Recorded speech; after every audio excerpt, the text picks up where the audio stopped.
In 1935, General Smedley Butler, the most decorated Marine of his time, blew the whistle. In his book, War is a Racket, he detailed how his military campaigns in Mexico and Haiti were directed by Wall Street. He admitted to being a high-class muscle man for big business. His testimony proved that as early as the 1900s, U.S. foreign policy was being steered by the interests of sugar, oil, and fruit companies seeking to protect their private overseas investments. In 1954, Guatemala's democratically elected leader, Jacobo Arbenz, began land reforms that threatened the United Fruit Company's holdings. Declassified CIA documents reveal the corporation successfully lobbied the U.S. government for a coup. They framed Arbenz as a communist threat to trigger military intervention. The resulting Operation PB success protected corporate profits at the cost of a decade-long civil war, proving a banana company could topple a nation. In his 1961 farewell address, President Eisenhower issued a chilling warning about the military-industrial complex. He feared that the total influence of a permanent arms industry would dictate national policy. Investigations show he was right. Today, 5 major defense contractors receive over $100 billion in taxpayer money annually. These firms don't just supply wars. They create a massive economic incentive for the government to maintain a state of constant global conflict. During World War II, investigations by the U.S. Senate revealed a marriage of convenience between Standard Oil and the German chemical giant IG Farben. Documents showed they shared patents for synthetic rubber and fuel vital for the Nazi war machine. Standard Oil even blocked U.S. development of these materials to honor their corporate pact.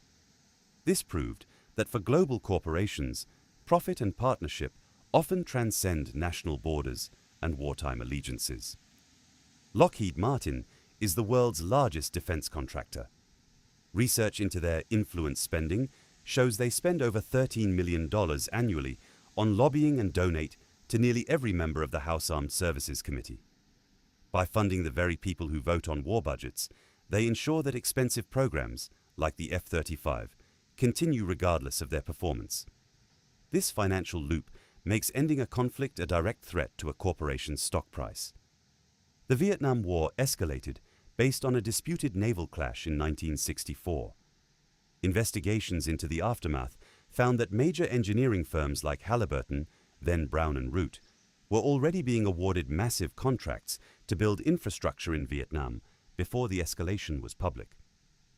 Critics argue the sudden need for war was fueled by the immense pressure of construction and logistics firms eager for the billions that a long-term jungle conflict would generate.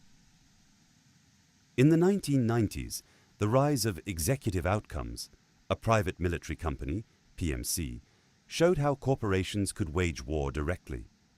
In Sierra Leone, they provided mercenaries to stabilize the government in exchange for diamond mining concessions.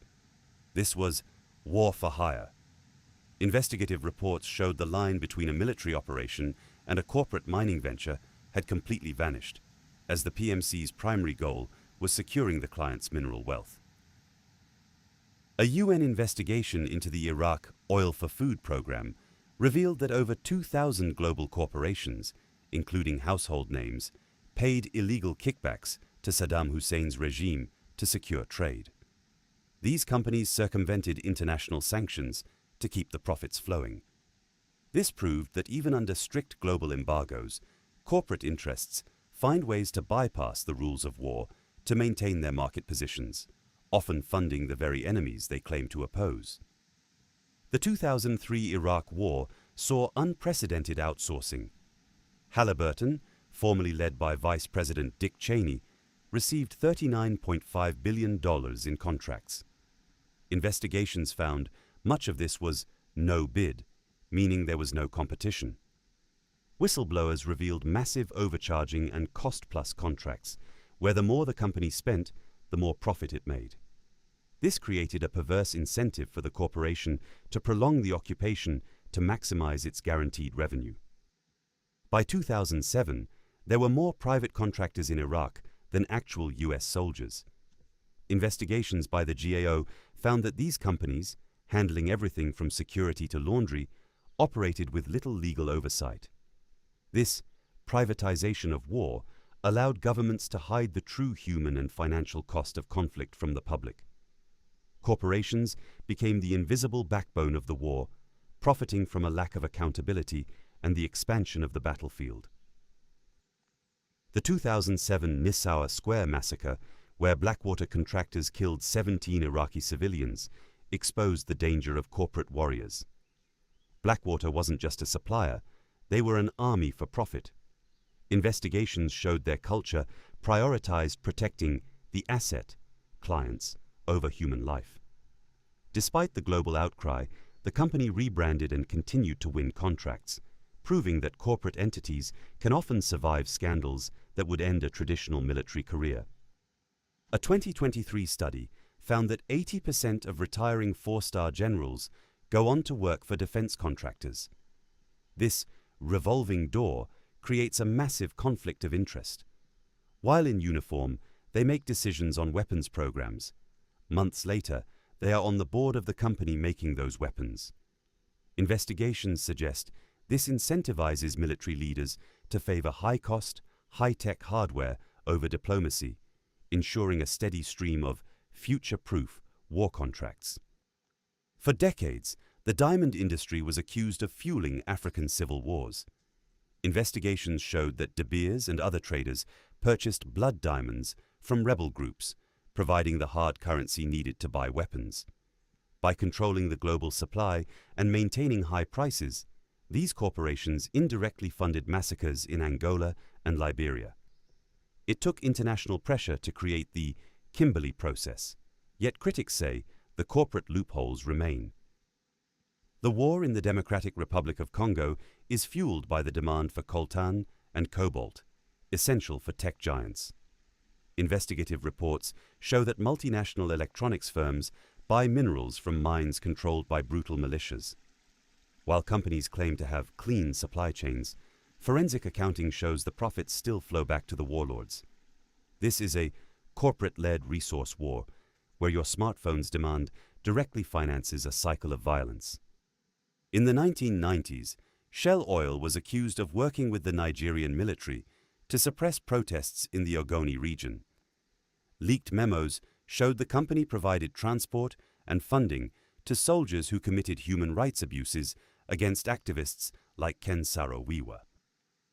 While Shell denied direct involvement, investigations proved they pressured the government for security, knowing the military's methods were lethal. It was a classic case of corporate profit requiring military force. Modern war isn't just boots and bullets, it's data. Investigations into Project Maven and other AI initiatives show that Google, Amazon, and Microsoft are now deeply embedded in the Pentagon. They provide the algorithms for drone strikes and digital surveillance. Despite employee protests, the billions in cloud contracts are too large to ignore. Tech corporations are the new arms dealers, and their software is the most powerful weapon on the 21st century battlefield. While big jets get the news, small arms kill the most. Investigations into firms in Eastern Europe and the US show they often sell to middlemen who then divert weapons to sanctioned zones like Yemen or Syria. These companies use complex legal loopholes to maintain plausible deniability. For the small arms industry, instability is a marketing opportunity. Every new insurgency creates a fresh demand for their product, regardless of who is pulling the trigger. Many influential foreign policy think tanks are funded by defense contractors. Investigations show that reports advocating for increased military spending or countering threats in new regions are often written by analysts on the payroll of Boeing or Raytheon. By shaping the intellectual narrative around war, these corporations manufacture the necessity of conflict long before the first shot is fired, making peace seem like a strategic risk. The 1956 Suez Crisis began because of the Suez Canal Company, a corporate entity owned by British and French shareholders. When Egypt nationalized the canal, the shareholders pushed their governments to invade. Declassified records show the military intervention was primarily designed to protect the dividends and control of a private corporation. This proved that national interests are often just investor interests dressed in a flag. In 2007, Chiquita Brands International admitted in court to paying $1.7 million to the AUC, a brutal Colombian paramilitary group. The corporation claimed it was protection money, but investigations found the AUC used that money to wage a war of terror that cleared land for Chiquita's expansion. The company effectively financed a terrorist army to act as their private security force, showing that corporations will bankroll war to ensure their bananas reach the market. Every year, massive arms fairs like DSEI in London allow dictators and democratic leaders to browse the latest in killing technology. Investigative journalists have found companies selling banned cluster munitions and torture equipment at these fairs. These events are where the business of war is conducted. Corporations host lavish parties for military buyers, treating war as a trade show where the human cost is never mentioned on the price tag. As the world goes green, the next corporate wars are brewing over lithium and copper. Investigations in Bolivia and Chile show multinational mining firms lobbying for favorable regimes that will allow unchecked extraction. In 2019, when Bolivia's government was ousted, rumors of corporate involvement swirled. Whether true or not, the pattern is clear. Wherever there is a vital resource, corporations will influence the political and military landscape to secure it. Private intelligence firms like Black Cube and Stratfor have been caught conducting operations for corporations that look like military intelligence. Investigations show they use ex-spies to infiltrate activist groups or monitor foreign governments. These firms sell actionable intelligence to corporations, allowing them to sabotage competitors or influence local conflicts. The corporate spy is now as influential in modern warfare as the traditional soldier. The insurance industry holds a hidden lever over war. By raising war risk premiums for shipping in certain regions, they can effectively choke a nation's economy. Investigations show that insurance conglomerates often coordinate with political leaders to put pressure on specific countries. By deciding which conflicts are insurable, these corporations have the power to decide which wars are affordable and which regimes are allowed to survive. The most profitable part of war is often the aftermath. Investigations into reconstruction in Afghanistan and Iraq found billions spent on ghost projects, schools that were never built, and bridges that led to nowhere. Corporations like Bechtel and USAID contractors were paid regardless of the result. This creates a cycle where war is profitable to start and even more profitable to fix, ensuring a permanent financial interest in the cycle of destruction. High food prices are a leading cause of war and revolution, e.g., the Arab Spring. Investigations into commodity giants like Cargill and ADM show that during times of shortage, these firms often hoard grain to drive up prices and profits. This market manipulation can trigger riots and civil wars. While the corporations claim to follow the market, their control over global food supplies gives them the power to destabilize entire regions for the sake of the quarterly report. In the 1980s, BAE Systems struck the Al Yamama deal with Saudi Arabia, the largest arms deal in UK history. Investigations by the BBC and The Guardian revealed billions in commissions, bribes, paid to Saudi officials. When the UK government tried to investigate, the Saudis threatened to stop sharing anti-terror data. The investigation was dropped. This proved that a massive corporate contract can be important enough to override the rule of law and national security. Companies like NSO Group sell Pegasus spyware to governments worldwide. Investigations prove this tech is used to target journalists, dissidents, and enemies of the state in active conflict zones. These corporations are providing the ammunition for digital wars. By selling high-powered hacking tools to anyone who can pay, they have democratized the ability to wage secret wars, making the corporate world the primary architect of modern digital repression. You can't have a war without ships. Investigations into global shipping giants like Maersk reveal they are the primary movers of military equipment. During the Cold War and the War on Terror, these firms received multi-billion-dollar readiness subsidies from governments. Their influence on port access and maritime law ensures that the lanes of trade remain open for weapons, proving that the masters of the sea are the silent partners in every major conflict. Wars are fought on credit. Investigations show that during nearly every major conflict, global banks like JP Morgan and Goldman Sachs earn massive fees by underwriting war bonds or lending to both sides. By financing the debt of warring nations, banks profit from the interest for decades after the fighting stops. For the financial sector, a long, expensive war is a long-term investment that keeps whole nations in debt to the corporate world. From the morphine of WWI to the trauma meds of today, Big Pharma is a silent winner in war. Investigations show that pharmaceutical giants lobby for military contracts that guarantee high prices for essential combat medicine. Additionally, many companies use war zones as testing grounds for new drugs and treatments.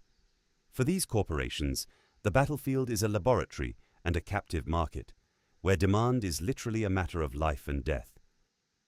The corporations that own the news often have board members who also sit on the boards of defense contractors.